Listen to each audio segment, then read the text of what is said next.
22 मसीहा 23 मसीहा आंदोलन में आम विराट स्ट्रेंथ देखले सरकार उपरे थिबा किछि भाई मान को बेनिफिट दे देले तळे थिबा 70% शिक्षक शिक्षयित्री को अवहेला कर देले किंतु अति स्पष्ट भाव मु कहबी मो कथा को आपण माने ग्रहण करि पारंती न करि पारंती ओडिसा रे एबे सुधा जत्ते संगठन गढी उठिछि तथाकथित संगठन सेथिरे थिबा नेतृत्व माने मु भाबुछि बोध हुए से ऊपर स्तर रे अछंती जोथि पई तांकु ए तळ स्तरटा देखा जाउ नाही मु भाबुछि मु जानि सठिक भाबे मु काहा को आक्षेप करिबा चाहिबी नाही आंदोलन हब न हब समस्त आपण माने विचार करिवे किंतु जो कथा शरद भाई कहते संपूर्ण एकमत कहीं जड़े हेबे स्टेटमेंट देले नहीं कॉन्ट्रैक्चुअल उच्छेद हवा दरकार कौन पाई आम प्राथमिक व्यवस्था कॉन्ट्रैक्चुअल रहिबो कॉन्ट्रैक्चुअल कोठी नहीं आमे कोन पाई कॉन्ट्रैक्चुअल को ग्रहण करी प्रथम कहीं स्वर आमे उठैले नहीं आम पाखरे सुजोग नहीं कारण आमे जदि मीडिया आज खोजुची काहाकू सरकार आज खोजुची किए बड़ संगठन किए जाई सरकार को पाखरे जहाँ दीदी कहउथिले चाटुकारिता करी लक्ष्य शिक्षक आम पाखे अच्छा वास्तव में क्या पाखे केते शिक्षक अच्छा से शिक्षक माने ही जानी आम रजिस्ट्रेशन संघ आम अंकई संघ आम ये कथा कही सेक्रेटेरिएट रे जे जेमती भावे सरकार को बुझौछन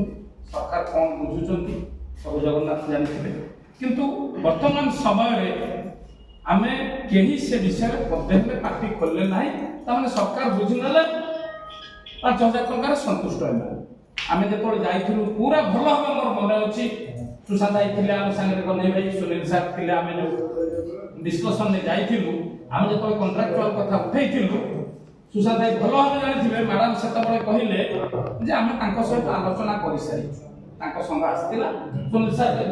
मने थिबो आपनकर से कहले आमे तांको सहित आलोचना करछन आपन आपनको निर्दिष्ट दाबी को तेनु ये सरकार मानसिकता भी अच्छे आमको भाग भाग कर रखिबे आमको भाग भाग कर रखिबे कौन देबे न देबे सेटा समय करिवो किंतु आमे केबे भाग भाग हवा नाही जदिओ आम ओडिया रे आमे पढिचे मनीष सिंह फटा बुझला बरकु गोटा प्राथमिक शिक्षक अनेक भाग रे विभक्त आमे हेइछु आमे निजे निजे करिछु जहा भी हेइछि जे कोनसी परिस्थिति रे भी हो वर्तमान परिस्थिति रे आंदोलन आवश्यकता निश्चित रूपे अछि मु देखुथिली 13 तारिख जदि असेंबली हुए 12 तारिख गुटे गुरु जयंती पडुची गुरु रविदास जयंती 12 तारिख बोले हां एठी कैलेंडर में जस्ट देखुथिली मु अनुरोध करी से 9 रु 12 भीतर गोटे आंदोलन डेट फिक्स करा जाऊ जहाँ सरोज भाई कहते 10,000 न 5,000 शिक्षक राजरास्ता को आसवे से 5,000 दिने बसवे सेकेंड रे सेरा 50,000 विश्वास अच्छी पिला भितर से कष्ट अच्छी कहते मोर भूमि दुख लगुला शुणिक राखिरे लुआ जाऊला सरकार आमको स्वास्थ्य कार्ड खंडे दियो आमको राशन दियो आमको आउटे कौन बोलते भत्ता 3,500 भत्ता दियो बर आम आम शिक्षकता करूँ ये अवस्था रे वास्तव ये अवस्था रे हम जे रिटायर्ड जो मानकर केशव भाई को कथा भाबिले मुंडो बुलाई पकोची बुढ़ा कही रिटायर कर गला लास्ट रिटायर मोमेंट रे मेडिकल में पड़ला बेल पैसा नहीं पत्र नहीं जो अवस्था केशव भाई को कथा जे अपन मान जानि थे हम अवस्था खाली से भी हेपा तो मोर विशेष कथा अपन मान पाखरे रखिबा नहीं टू दी पॉइंट रे जहां सोमनाथ भाई कहतले पोस्ट अपग्रेडेशन निहात दरकार पोस्ट अपग्रेडेशन करा जाऊ अविकल केंद्रीय हार रे हमको वेतन दिया जाए जदि आम बोझ ऊपर नयता बिड़ा एनईपी 2020 संगे संगे तुम लगे दे पारुछ संगे संगे गोटे धार रे ओडिशा सरकार कहि दियंतु केंद्रीय हार रे वेतन दिया जिवो प्राथमिक शिक्षक माने सब करबा प्रस्तुत आमे घर द्वार छाडी विद्यालय सोइबु किंतु हमको केंद्रीय हार रे दरमा दरकार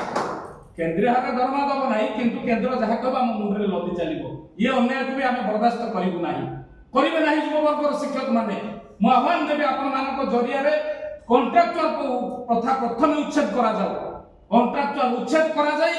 अविकल केंद्रीय हार रे वेतन दिया जाऊ ए गोटिए दाबी हमर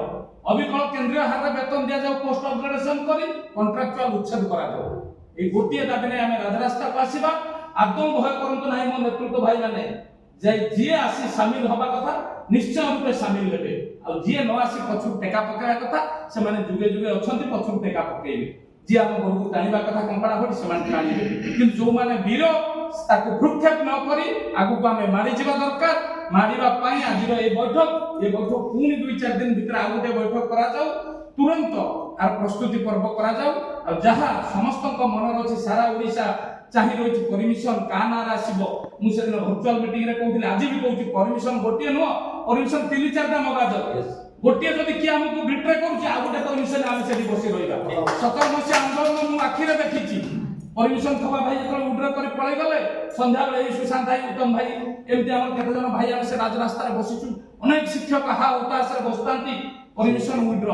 निजे पुलिस डीजी आसे हम पाखरे सेठी कहिले आज्ञा काहे आपण आईन मान नाहंती परमिशन नाही बाध्य होई आमे कहथला आपण हमको अरेस्ट करंतु जदि परमिशन नाही आमे बसिछु उठिबु नाही 17 मसिया से संध्या जे पाखर थिले से